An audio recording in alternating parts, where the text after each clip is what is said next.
ছাত্র জনতা আন্দোলন করেছে, জনতা কারা ছিল? শেখ হাসিনা পালিয়ে গিয়েছে, পিছনের মূল ভূমিকা পালন করেছে বিএনপি। হাসিনা যদি পালিয়ে না যেত, রাজপথে পাথর নিক্ষেপ করে তাকে মারা হয়। আগামী ফেব্রুয়ারির মধ্যে জাতীয় সংসদ নির্বাচনের আয়োজন করতে অন্তর্বর্তী সরকারের প্রতি আহ্বান জানিয়েছেন বিএনপির কুমিল্লা বিভাগের সাংগঠনিক সম্পাদক অধ্যক্ষ মোহাম্মদ সেলিম ভূঁইয়া। অন্তর্বর্তী সরকারকে উদ্দেশ্য করে তিনি বলেন, দেশে এখন নির্বাচনের পরিবেশ তৈরি হয়েছে, মানুষ এখন নির্বাচনমুখী, তাই আগামী ফেব্রুয়ারি মাসের মধ্যে নির্বাচনের ব্যবস্থা করুন।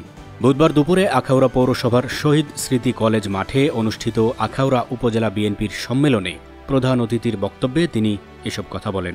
বিএনপির ভারপ্রাপ্ত চেয়ারম্যান তারেক রহমানের নির্দেশে বিএনপি এই সরকারকে সব ধরনের সহযোগিতা করবে উল্লেখ করে সেলিম ভূঁইয়া বলেন, বিএনপিকে নিয়ে কোনো ষড়যন্ত্র করলে নেতাকর্মীরা তা মেনে নেবে না।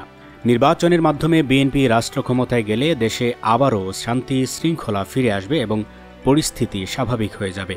আখাউড়া উপজেলা বিএনপির আহ্বায়ক জয়নাল আবেদিন আব্দুর সভাপতিত্বে অনুষ্ঠিত সম্মেলনে স্বাগত বক্তব্য রাখেন ব্রাহ্মণবাড়িয়া ৪ আসনের সম্ভাব্য সংসদ সদস্য প্রার্থী জেলা বিএনপি নেতা আলহাজ কবির আহমেদ ভূঁইয়া। আরও উপস্থিত ছিলেন ব্রাহ্মণবাড়িয়া জেলা বিএনপির আহ্বায়ক অ্যাডভোকেট আব্দুল মান্নান, সদস্য সচিব সিরাজুল ইসলাম সিরাজ, জেলা বিএনপি নেতা বেলাল উদ্দিন তুহিন, উপজেলা বিএনপির সদস্য সচিব ডাক্তার খুরশেদ আলম ভূঁইয়া, পৌর বিএনপির আহ্বায়ক সেলিম ভূঁইয়া, সদস্য সচিব আক্তার হোসেন খান, বিএনপি নেতা কাউন্সিলর বাহার মিয়া, কেন্দ্রীয় স্বেচ্ছাসেবক দলের সহ সাধারণ সম্পাদক মাসুম ভূঁইয়া, উপজেলা যুবদলের আহ্বায়ক জাকির হোসেন, সদস্য সচিব মহসিন মিয়া প্রমুখ।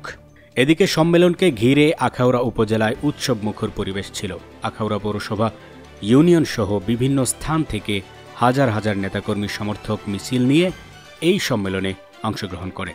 উপজেলা বিএনপির এই সম্মেলনে উপজেলা ও পৌরসভা বিএনপির আহ্বায়ক ও সদস্য সচিবরা সভাপতি ও সাধারণ সম্পাদক পদে একক প্রার্থী হলেও বুধবার কমিটি ঘোষণা করা হয়নি। তবে একক প্রার্থীরাই সভাপতি ও সাধারণ সম্পাদক হবে বলে বিএনপি নেতাকর্মীরা জানিয়েছেন।